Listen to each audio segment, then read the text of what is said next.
because I came late into the system. I was a little bit wild before I got in, and then just buckling down with Dad just helped me out a little bit more. What about your teachers at school? How would they describe you as a student?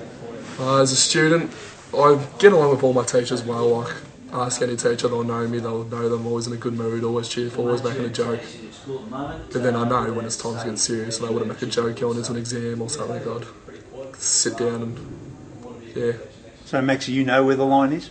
Yeah, I don't go too far. I'm not one to cross the line. But I am one to have a bit of a fun time. So I may have missed it, mate. What are your plans educationally? I mean, football you can't play forever.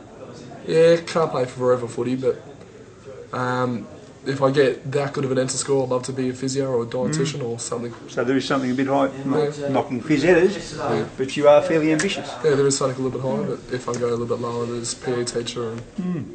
What if it's not PE? What if you do make the AFL? Is there anybody currently in the AFL that you model your game on and you aspire to play like if you do get there? There is one, Brad Oddens. I just every time I look at him, it's just who I want to be and what I want to play and how I want to play. And what is it about Brad's game that you look up to?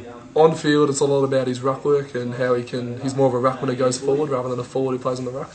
And that's what I base my game on, more of a ruckman who can go play forward. Tough road, AFL football. Yeah, it is. Plenty of people that want to head down it, not many do.